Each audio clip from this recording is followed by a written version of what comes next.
4, draw the first digit, please. 1, the second digit. 4, the third digit. 2, and the fourth digit. 4, again the daily number is 908, and the big 4 number is 1424. And now the exciting new $1 million spin. In just a moment, one instant game free ticket winner will win up to $1 million. In a preliminary drawing, 10 finalists were picked from claimed free tickets received at lottery headquarters as of Friday, May 25th. 5 of these finalists were announced this week. They are H. Fowler of Altoona, Margaret Anderjack of Pittsburgh, Jim Flick of Finleyville, Winifred Schaefer of Shamokin, and Don Bidwell of Cochranville. Joining these lucky players tonight are B. Crooks of Philadelphia, William L. Tittle of Johnstown, Thelma Flickinger of New Germantown, Shirley Rule of Pittsburgh, and Corrine Luisi of Oakdale. The prize amount determined by the green ball is $1 million annuity, and tonight's lucky winner determined by the black ball is Jim Flick of Finleyville. The other 9 finalists will each win $5,000. Congratulations! The lottery will contact each winner on Monday.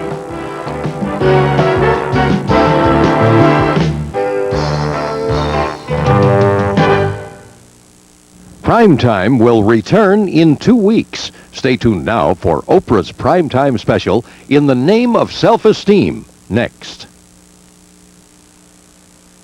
Differently from how we are. It's a real double message. You're nodding. What's your story? Well, I was raped, and I didn't tell my family.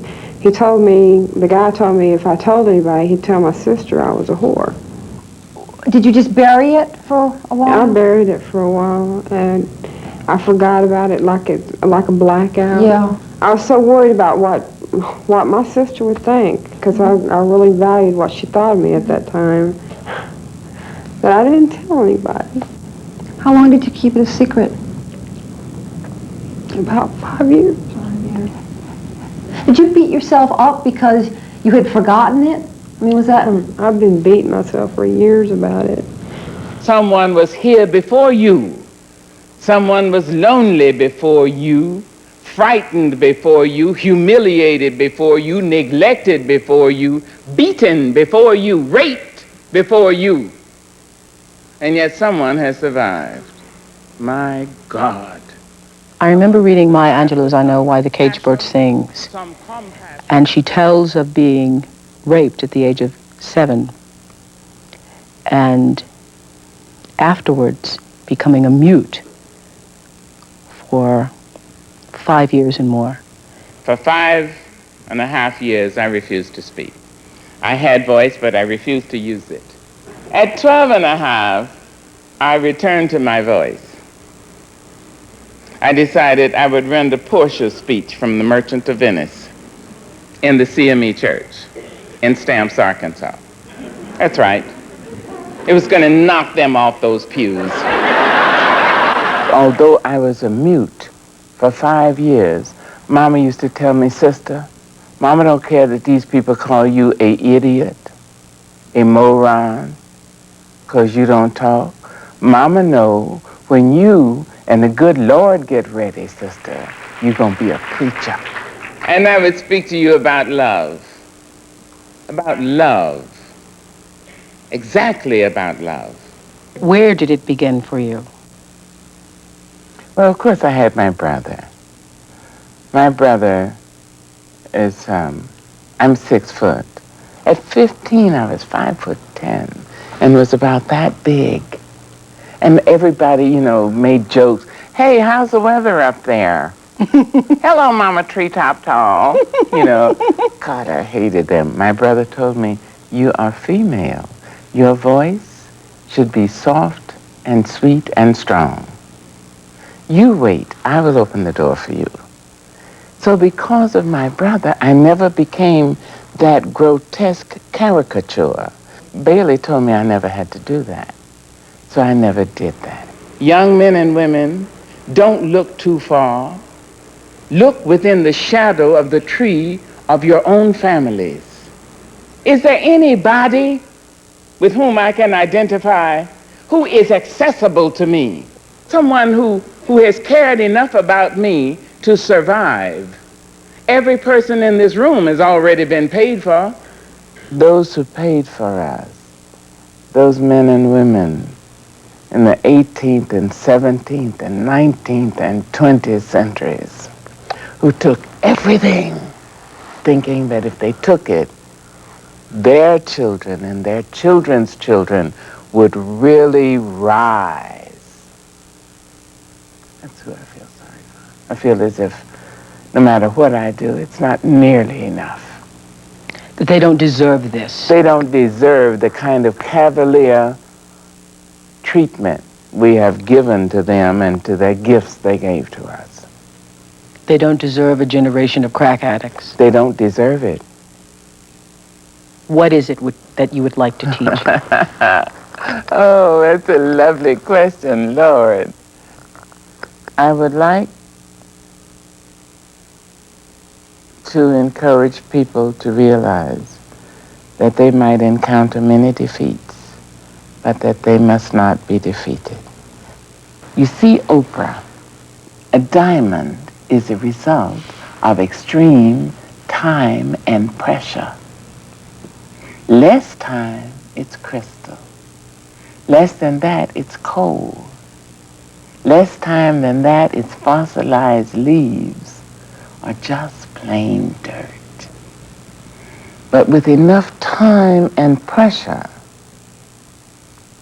on that same piece of earth, a diamond is made. So if I could say anything, I would say face the defeat. Just don't be defeated.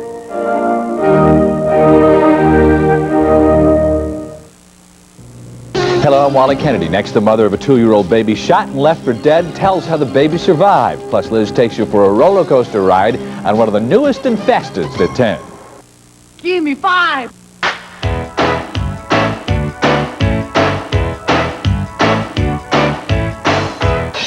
Wouldn't this be a great time to get friendly? Anytime's great to get friendly, because we're giving you 5 sensational super melts like turkey and chicken, piled high, topped with cheese, hot off the grill. Buy a super melt now and get a free medium Coca-Cola Classic, plus a free collectible glass. We'll give you 5 at Friendly's. Anytime's great to get friendly.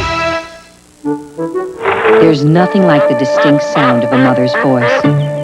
So we asked one to call her kids. The youngsters flew right by other cordless phones for what clearly sounded like the real thing. The AT&T Cordless 5000 series with new Clarity Plus sound to virtually eliminate static. The difference between theirs and ours is clear.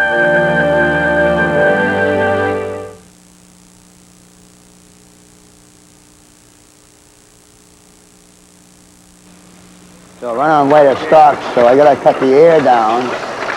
Get up here and run it. It's your turn. We're going to be able to house 700 people. I've now been approved to start working outside the foundation, still being a resident as a paramedic. People not believing in their own value as human beings is the root, I think, of most vices. But the truth of the matter is everything in society goes against helping you to see the root of who you are. Everything in society fights against you seeing your inner self, seeing that you really are worthy without anything at all. So what if I go to jail? So what if I go to prison? It's me. I didn't care about anything. I've been in and out of prison since I've been 18. By the time I was 20, I was already in San Quentin. You go there, you do your time, you get out, you don't know nothing, so you start doing the same thing over and over again. Shooting dope, selling dope, committing crime. These days, Charles Sonny Young works for a construction company installing acoustic ceilings. You ready? Yeah. He's with a woman he loves and a family who loves him. Granny had to take me to school. Good kick. Oh my God. But at the age of 41, Sonny Young says he'd be back in prison or dead had he not made a right turn at Delancey Street.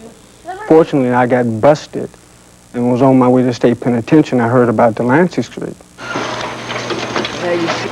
Our average resident is illiterate, unskilled, hasn't held even an unskilled job for as long as 6 months. They tend to be violent, vicious, slimy, angry. They have values based on hate and hopelessness. Deception. Deception, manipulation. I mean, they really know how to destroy themselves and everybody around them. You know the list of injustices that you've been collecting? The driving force behind Delancey Street's success is a 5-foot, 95-pound dynamo named Mimi Silbert. Yeah, gets the brown in those little bricks, exactly. Here, the average resident has been in and out of prison 4 times and a drug addict for 10 years. Do they come to you because they want to do better, because they want a better life? I don't think anybody really wants to change initially, but that's because I don't think they can. For many, it is their last chance to change. It took a pair of handcuffs to get me here. I got arrested. And I figured, okay, well, I'm gone for good this time. I'm going to probably do 10 years or more. But a probation officer had talked to me. I have 7 pages of rap sheet. And she said, look at your life. Look what you're doing to it. This is the sheet that they use. Rather than be a program where there are people to help the people in trouble, we set up with no staff and no experts, and aside from me, everyone in the entire organization is a resident who would be a patient in someone else's program, and they are all responsible for making the place run and for helping one another and pulling each other. So if you're there 8 months, you're in charge of someone who's there 4 months, and they're in charge of someone who's there 2 months. Whatever would have made, do you think, that people with degrees from state penitentiaries, prostitutes, drug addicts, alcoholics, would be capable of running anything? Because the very nature of getting yourself in that position means that you've shown no responsibility. Exactly. But if we're ever to change people who have messed up their own lives and who in fact are destroying it for the rest of us, then we have to make them responsible. I mean, that's the crux of it. We have to say to them, this is it. If it's going to work, you're going to make it work. And then take that risk. There's no cost to the taxpayer here.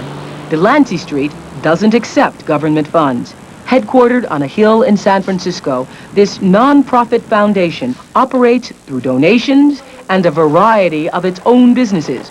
Printing. Now we're running. It's gone. Marketing. Auto repair. You see, it starts right up. Instead of spending 15 minutes working on it. For the most part, guys coming into the department, they don't know how to care even about themselves. So they learn, if you can't care about yourself, then learn to care about something else first. And they'd start to care about the cars. It's funny. It's just a process. I really can't understand it. But they start to develop some pride, and with that, it just kind of blossoms. You get so much more for yourself when you'll just forget about yourself and put some effort into other people. That really is what self-esteem is all about. Right. Hi, Sonny. How are you? Good. You haven't seen you in a while. Which brings us back to Sonny Young. I was a bum. Yeah. Yeah, you know it. Yeah. You think you were crazy? I was crazy, Oprah. For me to go out there and stick dope in my arms, cocaine, mess with speed, to rob and sell dope to the neighborhood, that's crazy. I had a brother that looked up to me and ended up getting killed behind drugs. And when I went to Delancey Street, well, all these things start changing.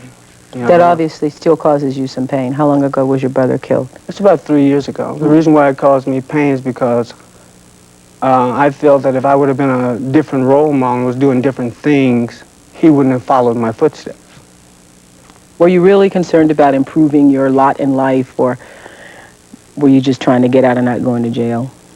Well, at first I didn't want to go back to jail. Mm-hmm. That's the reason why I went to Delany Street. Mm-hmm. And what's the difference between what people said to you at Delany Street and what, say, your parents tried to tell you? I told my father disowned me.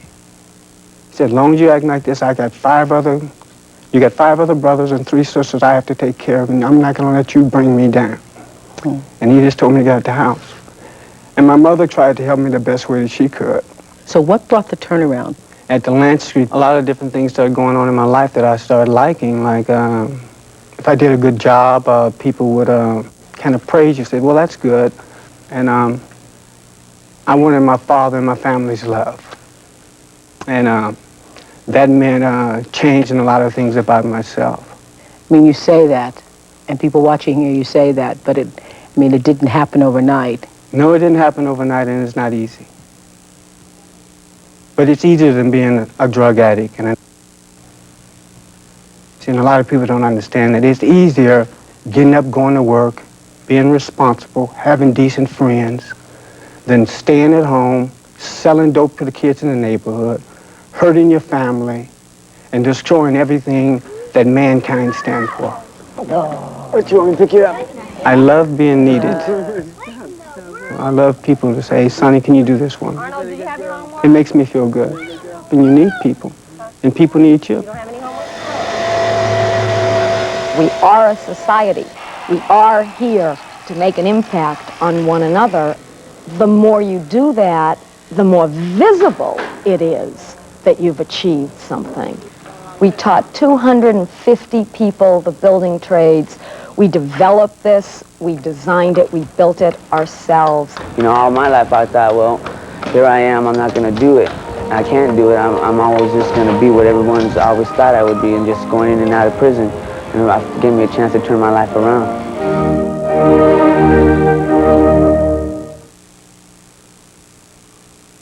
Yippee! We won! Mr. Keebler, look! It says Weedables beat Wheat Thins in taste test. Really? By 2-1. Weedables are the greatest! Elmer, please. Bragging is unbecoming an elf. Sure, we took whole wheat, added elfin seasonings for extra flavorful taste. And it's nice folks prefer the taste of Weedables over Wheat Thins. But where's your elfin modesty? Sorry, sir. I got carried away.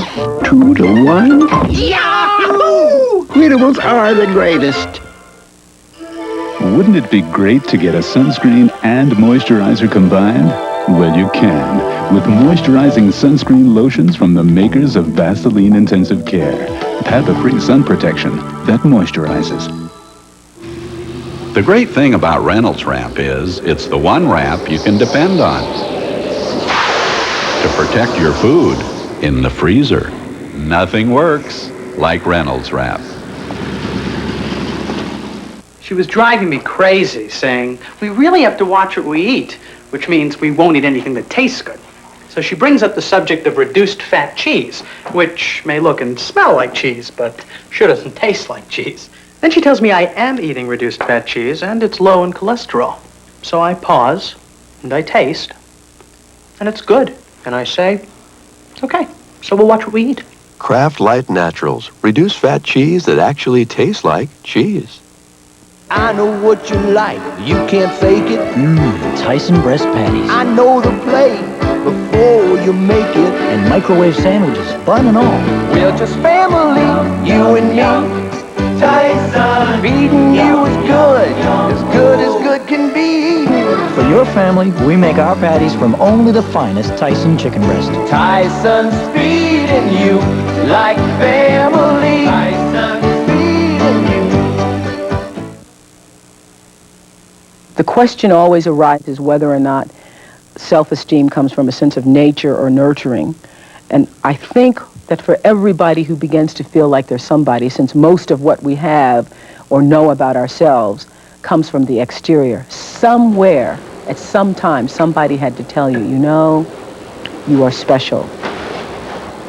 Baby. Don't get up, buddy.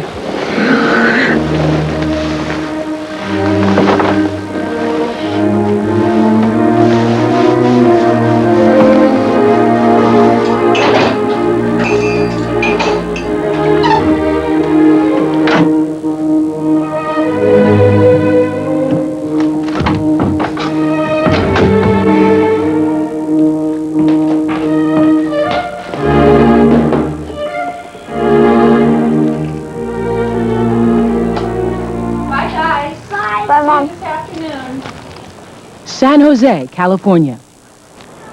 Off your bikes, boys, off your bikes. Good morning, David. At the Schallenberger Elementary School, it's reading, writing, and arithmetic. Number 5, connect. And self-esteem. You'd be glad to know me because I have a good attitude and I'm a good person. These are students in a winner's circle.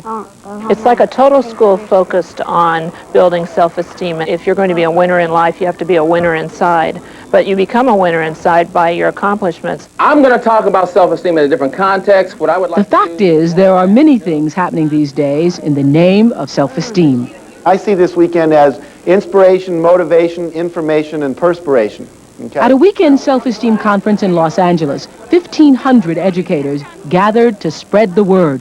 One of the things we know about peak performers and people with high self-esteem is they ask for what they want. So Where else, perhaps, but in the cradle of the human potential movement, would we find a task force to promote self-esteem? Self-esteem is a social vaccine. Its chief sponsor, California Assemblyman John Vasconcellos, has turned self-esteem into a virtual crusade. Because in fact, self-esteem serves to strengthen us to be less vulnerable to dysfunctional behaviors, violence, addiction, dropping out of school too soon, getting pregnant. As a result, California schools have been adding self-esteem activities to their regular curriculums. Who can remember some of the put-downs, or who's ever heard some of the put-downs that you've ever heard? Eric? Stupid. Somewhere between 8 and 12, we really establish who we are and where we belong and what the people like us do and what the possibilities are for people like ourselves. It's really spreading all around the country. Pulitzer Prize-winning columnist Charles Krauthammer, himself a former psychiatrist, fears that a fixation on self-esteem can undermine real achievement. My position is you will feel good about yourself if you do something in your life, not if you say that I'm feeling good about myself. The point is that self-esteem is something that you earn, it's not something that you learn.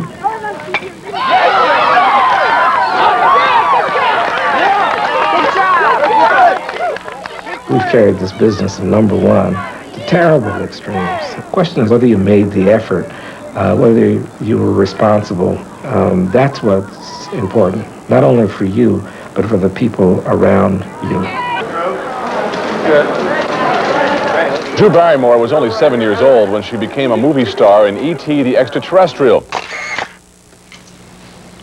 What are you going as, Gert? I'm going as a cowgirl. The Barrymores in the 30s and the 40s were the most prominent acting family in Hollywood. They were all famous people of the theater, and they were respected, and they were talented, and they drank. I know adults who've met you who say that, you've never been 8.